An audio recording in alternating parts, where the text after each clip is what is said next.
Welcome to Donmar TV News Channel. Sa iba pang balita, nagbabalang Philippine National Police na maharap sa perpetual disqualification mula sa pagmamayari ng baril kung mahuhuli ang licensed gun owners na lumabag sa 6-day gun ban na ipapatupad sa Metro Manila bilang bahagi yan ng security measures para sa kauna-unahang State of the Nation Address sa SONA ng Pangulong Bongbong Marcos. Ayon kay PNP Director for Operations Major General Valeriano De Leon, habang maaga pa lamang ay kanilang ipinapaalam sa publiko, particular na sa mga gun owners, ang ipapatupad na gun ban sa National Capital Region upang maiwasan ang anumang legal complaint. Paliwanag pa ng opisyal na sisiguraduhin niyang mapaparusahan ang mga lalabag sa gun ban alinsunod yan sa rules and regulations ng PNP. Isasagawa ang SONA sa July 25 sa Batasang Pambansa sa Quezon City. Ang gun ban naman ay iiral mula July 22 hanggang July 27. Sa 6 na buwang eleksyon sa bansa, nasa mahigit 3,000 gun ban violators ang naaresto, habang nasa 9 naman sa kasagsagan ng National Capital Region-wide gun ban noong inaugurasyon ni Pangulong Marcos. Bukas na makipagdialogo sa mga nagrereklamong guro dahil sa kawalan ng pahinga bago ang pagsisimula ng panibagong academic year. Bukas si Vice President at Education Secretary Sara Duterte Carpio na makipagdialogo sa mga guro kasunod ng hiling ng grupo ng mga public school teachers sa bansa na Teachers Dignity Coalition. Layunin nito na matalakay ang ilang mga usaping bumabalot sa sektor ng edukasyon. Ayon sa pangalawang Pangulo, tulad ng kanilang sinabi kay Pangulong Ferdinand Bongbong Marcos Jr. noong huling magpulong ang gabinete, kailangang pairalin ang diplomasya sa trabaho.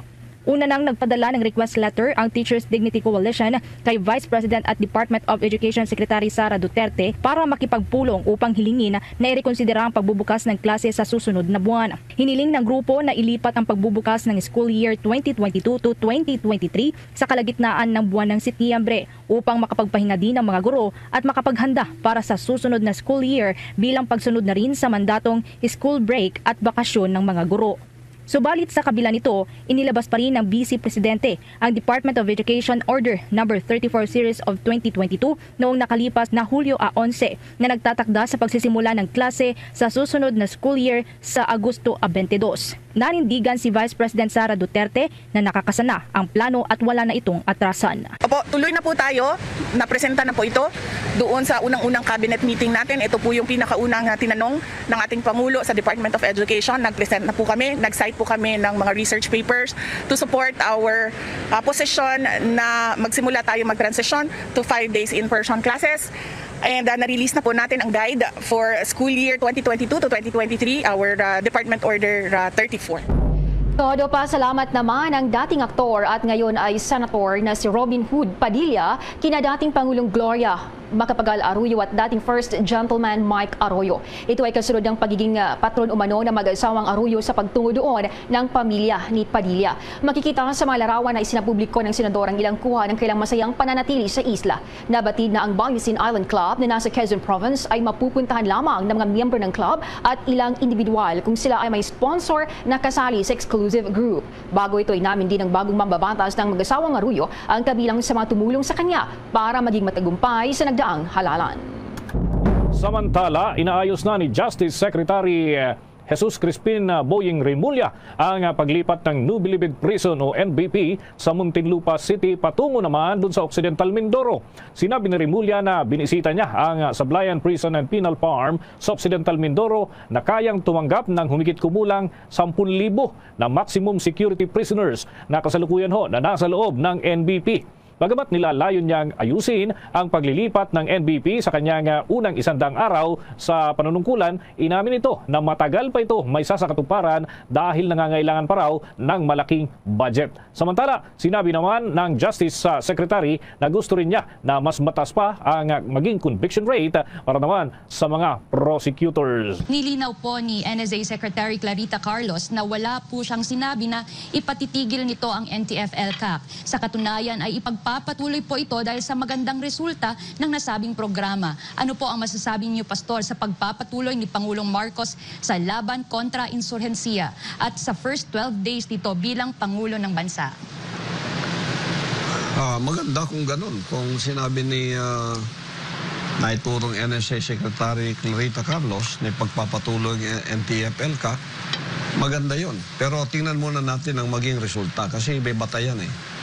Iba yung ipagpapatuloy at iba yung palalakasin ang NTF-ELCAC. Bakit may kaibahan? Kasi kung pagpapatuloy mo yan, yun pa rin ang 4 million para barangay, wala pa rin katuturan yun. Pero kung palalakasin mo, hindi lang ipagpapatuloy, kundi palalakasin mo, ibalik yung 20 million per barangay na nangangailangan. Iyon ang gusto nating mangyari. Kaya nagdamdam ang maraming mga kababayan natin nung itong mga mambabatas natin ay kinaltas ang budget ng NTF-ELCAC na nakita mo naman ang grabe, massive na resulta. Nawala ang insurhensya halos sa mga kabundukan. Yun lang pala ang susi. Pagkatapos kinaltas pa. So iba yung ipagpapatuloy mo, ipagpapatuloy. Kasi ang NTF-ELCAC walang kwenta yan, pangalan lang yan, walang budget Kailan magiging may katuturan yan? Ibalik ninyo ang 20 million per barangay na nangangailangan. Iyon ang hinihintay natin. Kasi nung yan ay hindi pa kinaltas. Kaya nakita mo na ang massive na resulta. Masayang mga gobernador at ang mga mayor at ang mga barangay captain. Kasi ang insurhensya doon sa mga lugar nila, nawala. Nagsurenderan ang mga masa, nakatikim na ng katas ng gobyerno. Pagkatapos, yung mga armado, wala na silang malalanguyan na masa. Kasi hindi na naniniwala sa kanila. So, surrender sila. Nung mga unang panahon, nung kasagsagan na malakas pa yung CPP and PNDF na yan, makakuha ka ng 2 armas na Armalite, masaya na ang military. Pero ngayon, tingnan mo yung nagsusurrenderan. Hindi lang ilang daan ng mga Armalite, mga high-powered weapons na kanilang sinusurrender. Ang dami. Yan ang resulta ng NTF-ELCAC. Pagkatapos kakaltasin mo. Kung minsan itong mga ibang senador, nagtataka nga ako bakit hindi nila alam itong nangyayaring resulta lingkod bayan ka, hindi mo alam kung ano yung nangyayaring resulta. Ako nga, isang pribadong citizen, alam ko kung anong nangyayari. Kayo pang hindi alam nito? Kayo riyan, nasa air condition na room ng mga sesyon ninyo. Kami rito sa mga kabundukan, kasama ng mga kababayan, ang nagtitiis at ang binubueltahan nitong mga ahas na ito, kami ang napupuruhan dito. Pero kayong nagdidesisyon para sa amin. Iyon ang hihintayin ko. Kung anong magiging resulta. Kailangan ibalik yung tutulad ng dati. Kasi pag hindi na ibalik yun, wala rin katuturan ang mga statements na ginagawa ng isang pamuno. Ang tinitingnan natin dito, resulta. So, ang Pangulong Duterte, ang siyang nakapagbigay ng daan at susi para ito ay masugpo sa ibang mga administrasyon, di natin nakita yun.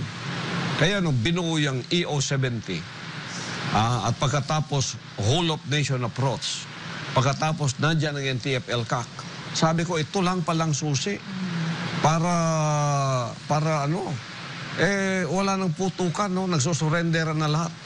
Tulad na sinabi ko, dito lang sa banda sa atin, bandang Bukidnon area dito sa Davao area.